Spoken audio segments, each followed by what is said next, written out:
So, welcome back to poll watching. This is for 2025, and this year we have two elections coming up, so we really need your support.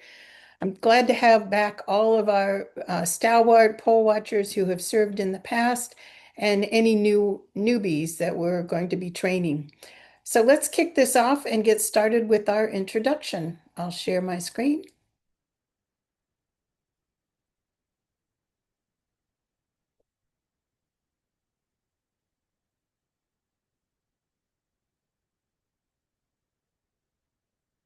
So again, welcome to Poll Watcher Training for 2025. And again, this is going to be training for both the special and the general elections this fall.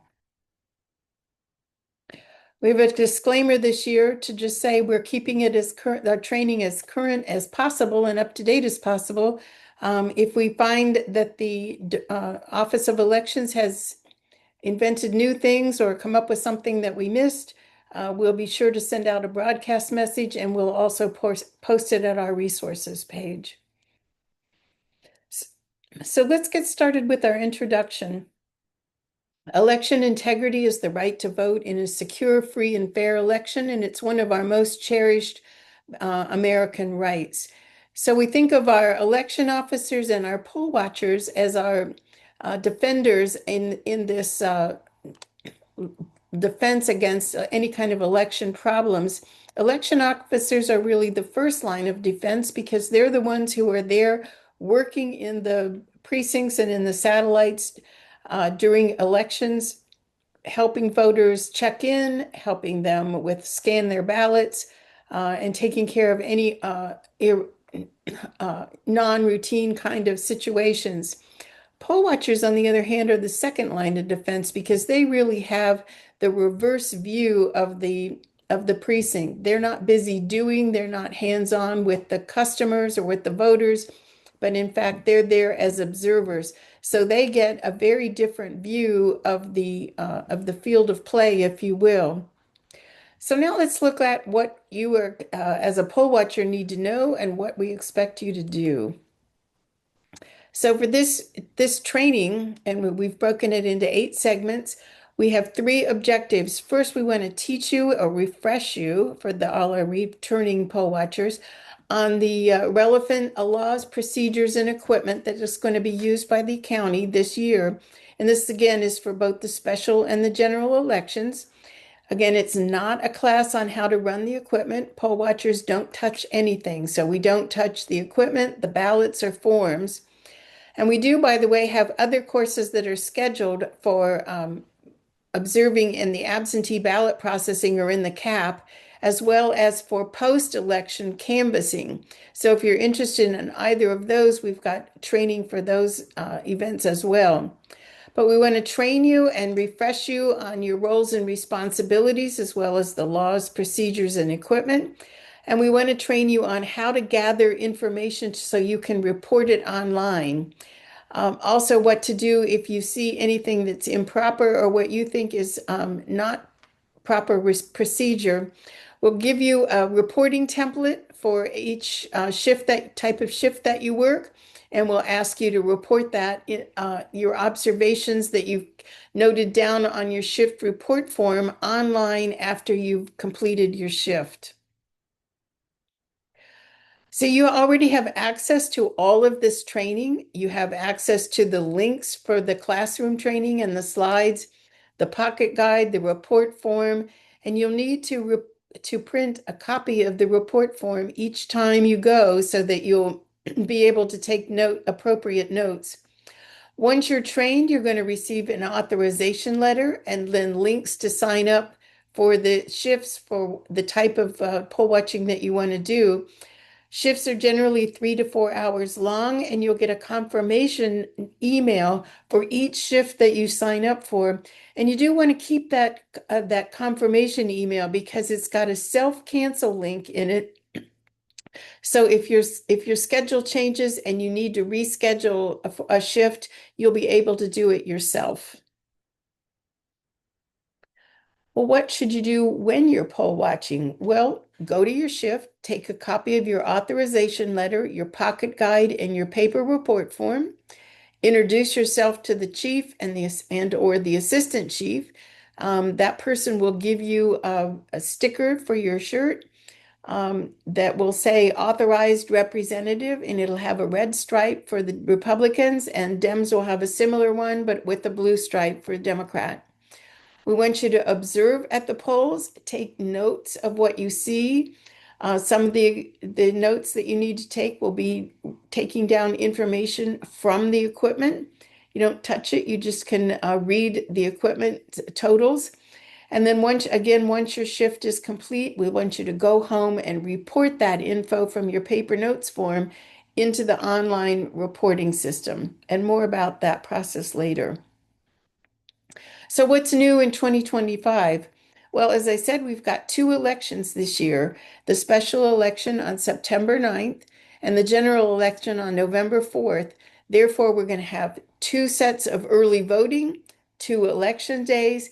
And please note that because these are two separate elections, you're going to get two authorization forms, one for each election. So pay attention as to whether you're being a poll watcher for the special election or whether you're doing it for the general election.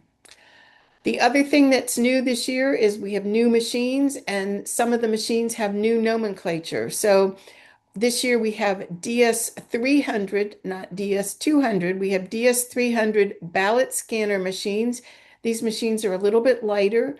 All of the machinery and the content is really kept in this one scanner, this whitish scanner box. They've renamed the auxiliary compartment. That's now called the emergency compartment. And they've renamed the ballot box. That's now called the ballot compartment. So we have two compartments where we used to have the auxiliary and the ballot box. Now we've got the emergency compartment and the ballot compartment. The poll pad has similarly been renamed. It's now called the e-poll book, and the ballot marking device now replaces what we used to call the express vote machine. These are the same pieces of equipment, at least for the special election. New equipment is on order for both, and it's TBD at this point to know whether the new equipment will be arriving in time for the general election for November. So more to come on that. We have a new way of poll watching. So we're reintroducing microshifting. We tried this out in a few of the precincts last November, and it was successful. The folks that became microshifters seemed to enjoy that experience and found it useful. We ask you to collect different information because you're going to be working from any time between 10 and 6. So you're going to be assigned a group of precincts. There's about 5 in each group, and we'll ask you in this 8 hours window between 10 and 6, please go visit all 5 of these precincts. So you're going to go and have a visit. You'll sit down and talk with the chief or the assistant chief. You'll gather up some data points from the equipment and from the reporting that's being done so far. Obviously, you're not going to be there for the end of day reporting, so it's just going to be a snapshot, a point of time kind of a visit. You'll visit each of the precincts. Again, they're all within about a 5-mile radius of one another, and several of them are where we have co-located precincts in the same school building. You'll get a twofer there by visiting the one site. You'll just need to go and visit both chiefs in both precincts. Now, we're still going to have priority precincts, but much scaled down. So in the past, where we've had 60 or 100 priority precincts, this year we've scaled it down. So for the special election in September, we're going to have four precincts, and on the general election, we'll have 5.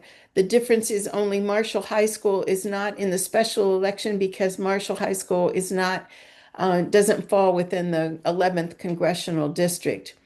Regardless of whether you do poll watching in the traditional method or whether you do it on election day in the microshifting method, we need you to take notes and report your findings in both modes of operation. So how do you conduct yourself? Well, be right, be polite, right? Walk in with the assumption that everything is running operationally correct and that everything is going smoothly, but you're there to take a pulse and check on things as you're there. If you notice something questionable, please call the helpline. We have it set up, same email and phone number as last year, and it's run again by the Republican Party of Virginia. So if you see something that you think is out of ordinary, please give them a call or send them an email.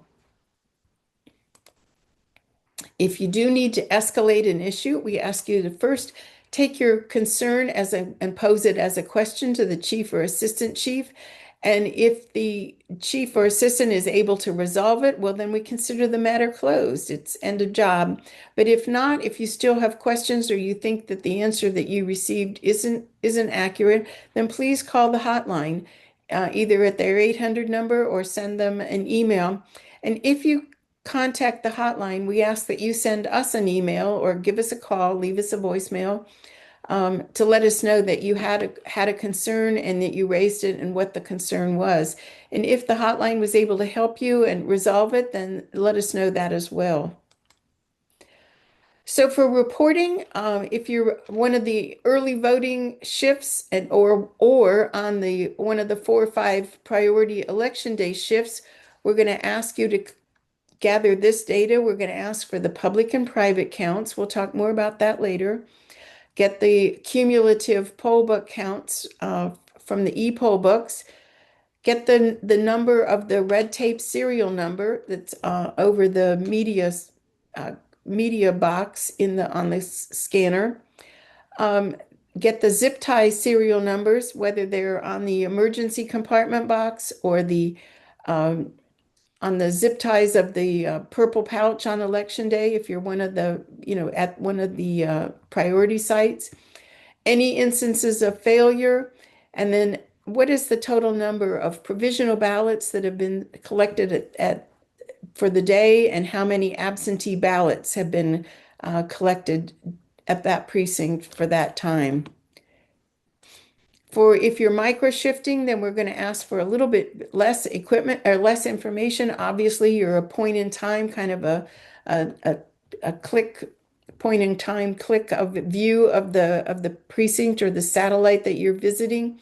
So we're going to ask for what is the public and private count. We know that won't be the final number, but just give us your public and private count numbers for when you're there. What's the red tape or the blue tape serial if you go later on and they've had a change of machine? Any instances of failure, any incidents, include that in your reporting. And then look at the voter count worksheet. This is going to be updated on election day throughout the day, every couple of hours. They started at 6:30 and then at 8 o'clock and then every 2 hours thereafter. So this is to monitor the number of voters who have checked in versus the number of votes scanned on the scanner. Those numbers should be in sync, and if they're not, we'd like to know about it. And then any items of note that you have with your conversations, both with the chief and with the greeters outside. Part of your duties will be to chat with the greeters outside and get their impressions of what's going on.